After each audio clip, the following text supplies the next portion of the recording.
ইলিশ মাছ ছাড়া বৈশাখ। পহেলা বৈশাখে এবার ইলিশ নয়। পহেলা বৈশাখ এলে মনে পড়ে পান্তা ইলিশের কথা। তবে এবার ইলিশ নয়, তাতে কি, পান্তা ভাত ঠিকই থাকবে। আসসালামু আলাইকুম, আপনারা দেখছেন ব্লগার সাউদা এবং আমি আছি সাউদা। ইলিশ যদি সোনার দামে হয় তবে সাদামাটা মাছেই খুশির রং মেখে নেই। ইলিশ না থাকলে কি বৈশাখ থেমে যায়? উৎসব তো হৃদয়ে। শাড়ি পাঞ্জাবি পরে পান্তার গন্ধের সকাল শুরু হবে ঠিকই। বৈশাখ মানে নতুন বছর, নতুন আশার আলো। রাখো। ইলিশ একদিনের জন্য অনুপস্থিত হলেও বাঙালির রান্নাঘর কখনো ফাঁকা থাকে না। ইলিশ আমাদের জাতীয় সম্পদ। বছরে এ সময় জাটকা অথবা ইলিশ মাছের ডিম পাড়ে। তখন যদি আমরা হুমড়ি খেয়ে পড়ি তাহলে ভবিষ্যতে তো ইলিশ মাছের নামই থাকবে না। তাই বর্তমান সরকার বলেছে এই সময় ইলিশ মাছ ধরা যাবে না। এবং আমরা যদি সত্যিকারের বাঙালি হই তাহলে শুধু খাওয়া না, রক্ষা করাটাও আমাদের দায়িত্ব। তাই এবার চলুন একটু ভিন্ন কিছু করি। পান্তা ইলিশের জায়গায় আমরা কাতল মাছ বা রুই মাছ বা পুঁটি ভাজি করি। ভর্তা চাইলে আলু ভর্তা, যে কোনো শুটকি ভর্তা, তিল ভর্তা, কালো জিরা ভর্তা, শুকনো মরিচের স্বাদে মুখ রাঙায়। হ্যাঁ, কিন্তু এবার একটা প্রশ্ন উঠেছে, ইলিশ ছাড়া পহেলা বৈশাখ। ইলিশ না থাকলে কি বৈশাখ থেমে যায়? না, উৎসব তো হৃদয়ে। শাড়ি পাঞ্জাবি পরে পান্তার গন্ধে সকাল শুরু হয়ে উঠবেই। বৈশাখ মানে নতুন বছর, নতুন আশার আলো। ইলিশ যদি সোনার দামে হয় তবে সাদামাটা মাছেই ইলিশের রং মেখে নেই। ইলিশ একদিনের জন্য অনুপস্থিত হলেও বাঙালির রান্নাঘর কখনো ফাঁকা থাকে না। সম্পদ। বছরের এই সময় জাটকা অথবা ইলিশের ডিম পাড়ে।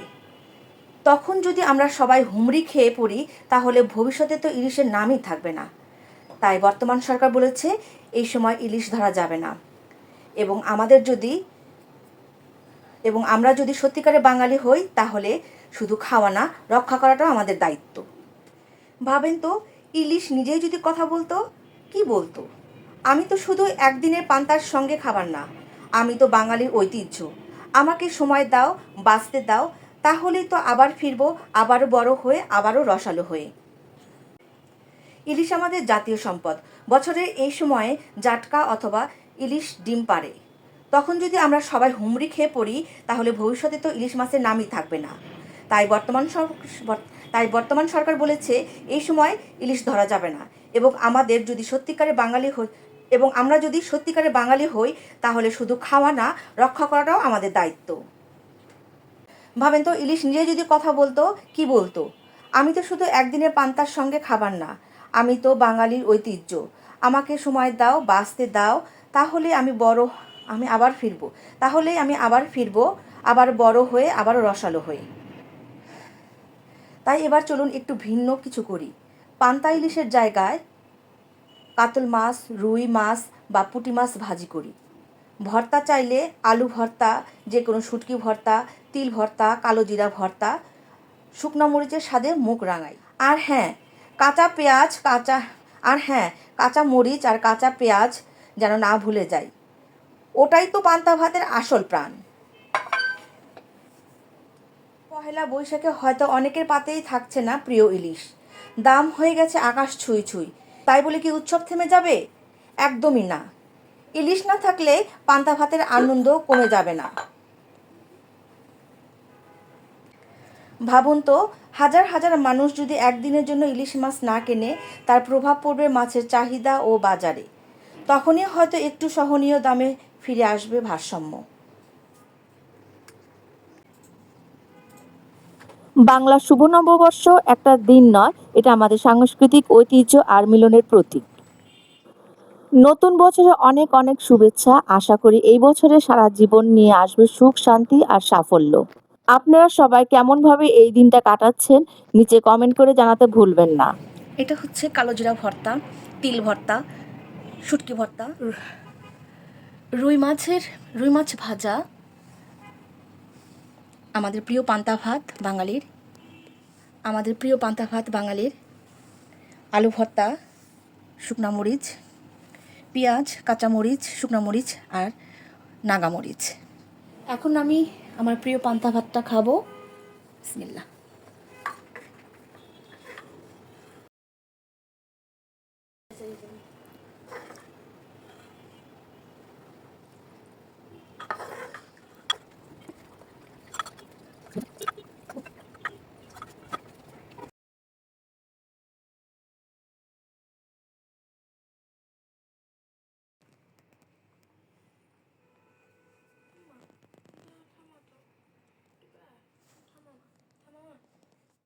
আমি সামান্য লবণ নিচ্ছি, আমার যেটুকু প্রয়োজন সেটুকু লবণ নিচ্ছি আমি।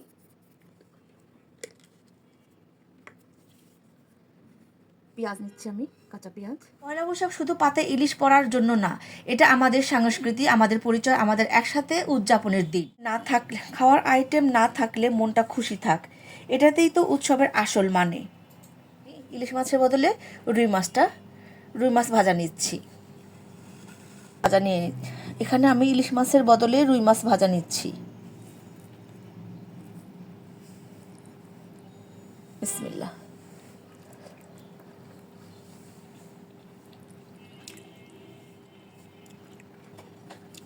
সামান্য বোম্বাই নিচ্ছি, পেঁয়াজ নিচ্ছি,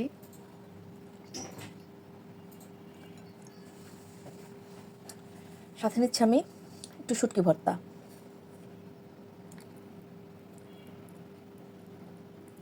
সাথে নিচ্ছি আমি সামান্য একটু শুটকি ভর্তা।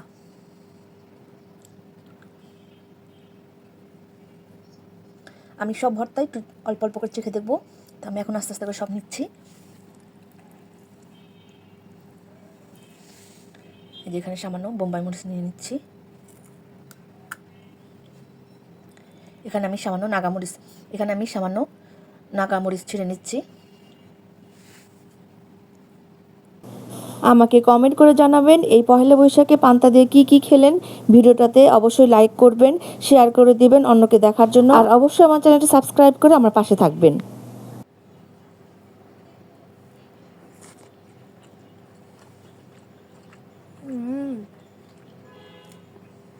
মজা। তাই আসুন এবার পান্তা খাই, ইলিশ ছাড়া ভালোবেসে আনন্দ করি। শুভ নববর্ষ আজ এই পর্যন্তই। ভালো থাকবেন, বাঙালি থাকবেন। আল্লাহ হাফেজ।